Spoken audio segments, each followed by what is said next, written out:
poño ervas a cocer, son a monda da castaña, ben o sei. Zamuriña con bruxismo esta noite a padecer, dou pensamentos lixeiros para esquecer. Son capaz de adorarte, a lume lento direi, oh peixe come na pedra, ben o sei. Son capaz de admirarte, sentidamente direi, oh leite tá callado. Tu que crees, nocha miña saliva neste lugar sen pan. Eu veño de un país donde a lingua sabe a pan. Nocha miña saliva neste lugar sen pan. Eu veño de un país donde a lingua sabe demais. Bo día, grazas a todos e a todas por estardes aquí acompañando a Queremos Galego nun día de reivindicación como de hoxe. Grazas a Uxía Pedreira, cantante, directora da Central Folque, tamén por acompañarnos neste comezo e peche do acto. Hoxe estarán aquí con nós diferentes representantes de movementos sociais, de asociacións de diferente tipo que compoñen a plataforma Queremos Galego de Santiago e que nutren esa plataforma cidadá desa reivindicación ao redor da nosa lingua para defendermos estas agresións que están a acontecer día tras día grazas ao goberno do Partido Popular, e para continuarmos tamén esta reivindicación no ata como hoxe, que continuará desde logo nos vindeiros anos mentras non academos a plena normalidade da nosa lingua.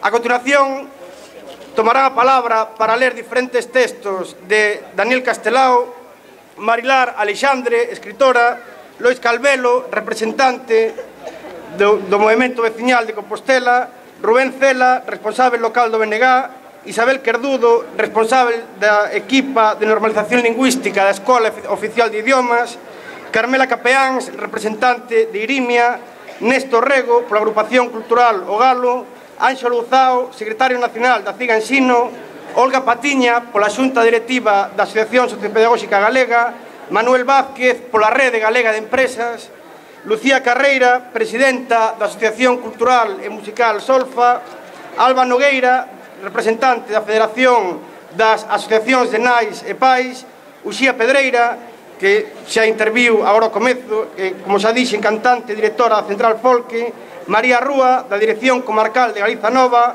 Manuel Domínguez, presidente da Asociación de Migrantes Retornados Maruxía, Daniel López, polo Clube de Baloncesto Fontiñas, Rosa Neiros, escritora, Alicia Fernández, poeta, Rosa Moreiras, representante da Coordinadora de Traballadores e Traballadoras pola Normalización Lingüística, Virxinia Rodríguez, presidenta da Asociación para a Defensa Ecolóxica de Galiza, Suso de Toro, escritor e docente, e, como xa dixen, rematará este acto con outra intervención musical de Uxía Pedreira. Grazas a todos e a todas outra vez por estardes aquí e xa lle dou a palabra a Marilar Alexandre. Galiza un idioma propio, estamos fartos de saber que o pobo galego fala un idioma de seu, fillo do latín, irmán do castelán, nai do portugués, idioma apto e axeitado para ser un vehículo dunha cultura moderna e co que aínda podemos comunicarnos con máis de 70 millóns de almas. Ningún idioma alleo, por ilustre que sexa, poderá expresar en nome do noso os sentimentos, as fondas dores, as perduráveis esperanzas do pobo galego. Se aínda somos diferentes e capaces de existir, non é máis que por obra e graza do noso idioma.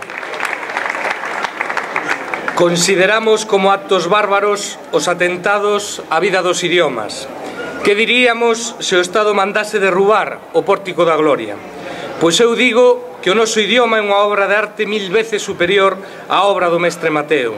Creouna o xenio inviolável do noso povo e labrouna o amor, a dor e a ledicia de moitísimas xeracións. Unha lingua é máis que unha obra de arte, é matriz inesgotable de obras de arte. A esta fala popular viva e gloriosa, os imperialistas chamanlle dialecto. Mas eu preguntaríalles, dialecto de que idioma? Do que vos chamades español? De ninguna maneira, porque o idioma que vos impuxestes pola forza é un irmán menor do galego. Acaso queredes decir que é dialecto do latín? Pois entón, chamadelle dialecto o francés, o italiano, o romanés, porque tamén son fíos do latín e irmáns do galego. Refugastes o galego ante os tribunais de xustiza e chegastes a castelanizar bárbaramente os topónimos galegos. E de que vos valeu? Porque despois de máis de 4 séculos de política asimilista exercida con toda a riqueza de astucias e violencias, o noso idioma está vivo. Só despois uns imperialistas fracasados. Se Galiza non reclamase a oficialidade do seu idioma e o dereito a usalo como lingua vehicular do ensino, podería presumir da capacitación política para rexer a súa vida? Porque a conciencia da propia personalidade e a ansia de salvar a imponderable riqueza do seu espírito son a garantía moral que Galiza ofrece para merecer a liberdade. Con que dereito se nos obriga a deprender a lingua de Castela e non se lles obriga aos casteláns a deprender a nosa? Con que dereito se prescinde do idioma galego nas escolas de Galiza para que os galegos non se afagan a lelo e non saiban escribilo? O que nos preocupa e indigna é que o galego sexa un idioma proscrito das escolas primarias de Galiza. O día en que houbera unha lingua universal, os galeguistas serían os primeiros en decir que nas escolas, ademais de ensinar o galego, se ensinase tamén esa lingua. O que pasa é que o Estado o que quixera era que abandonásemos a nosa lingua e que non deprendésemos ningunha máis que o castelán. Por intuición da raza dominante, saben moi ben cal é a eficacia do idioma. E nesta cuestión, endesamais transixen. Para eles en España non hai máis idioma que o castelán. Os outros son maneiras lamentáveis, descorteses, rudas, deseneradas de falar, e imponse a súa eliminación polo ferro e o lume. Eles, detrás do mostrador, escoitan e entenden o galego, até o falan. É un elemento para o axuste, pero non poden concederlle rango de idioma. Galegos e galegas que se formaron nesta escola castelanizáronse fortemente e a semellanza dos seus xefes prohibiron aos fillos que falaran en galego, que era así como un pasado vergoñento, un antecedente lamentável e denigrante.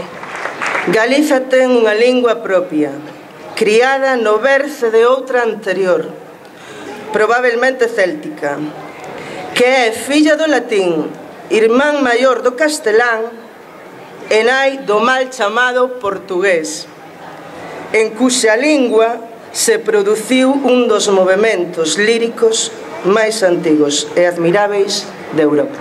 E se a lingua non fose un distintivo nacional, porque non respeta fronteiras, e vemos que unha mesma lingua pode servir de linguaxe a diversas nacións, xusto será entón recoñecer que, polo menos, o idioma galego, hoxe falado en varias partes do mundo, é natural de Galiza, porque ali naceu, ali se criou e ali se fixou literariamente.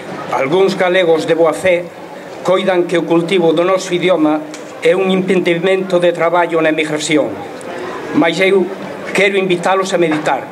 Pensades que a nosa terra pode seguir sendo un criadeiro de carne humana para enviar ás Américas en paquetes teutóns? Porque o noso deber está en asegurar o dereito ao traballo remunerado para que ningún irmán noso emigre por necesidade. Pensades que os galegos poden seguir andando polo mundo a ofrecer indignamente a mercadoría dos seus lombos e dos seus brazos?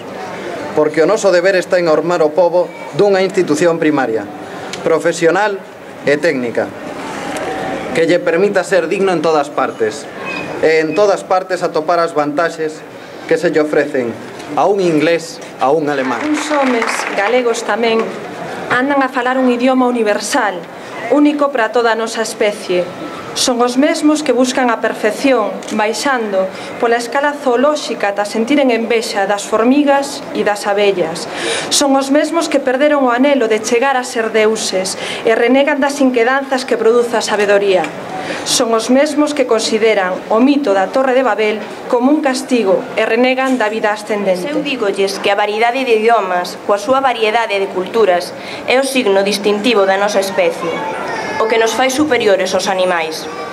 Velaí vai a demostración. Un can de Turquía ou vea igual que un can de Dinamarca. Un cabalo das pampas argentinas rincha igual que un cabalo da Bretaña. E sabedes por qué? Porque os pobres animais aínda están no idioma universal. O idioma non nace pola vontade señal dun grupo de homes. Nace pola predisposición psicolóxica dun pobo que en condicións históricas favorables crea unha cultura e a súa correspondente maneira de expresión. Porque un idioma é o corpo sensible dunha cultura, e todo atentado á lingua peculiar dun pobo representa un atentado á súa cultura peculiar. Mais os povos teñen unha forza máxica invulnerável e por iso as nacións asoballadas poden verse privadas do seu poder creador ou poden converterse en parásitos da cultura dominante, pero endesamais se deixan asimilar. O problema do idioma en Galiza é, pois, un problema de dignidade e liberdade, pero máis que nada é un problema de cultura. Estamos fartos desa cultura esterilizada que nos fan mamar por biberón. Nós queremos mamar a cultura na propia teta. Pedimos garantías legais para o desenvolvemento natural do noso espírito, porque queremos volver a presentarnos dignamente no mundo, levando nas mans o ouro da nosa cultura para ofrendarllo ao acervo espiritual da humanidade.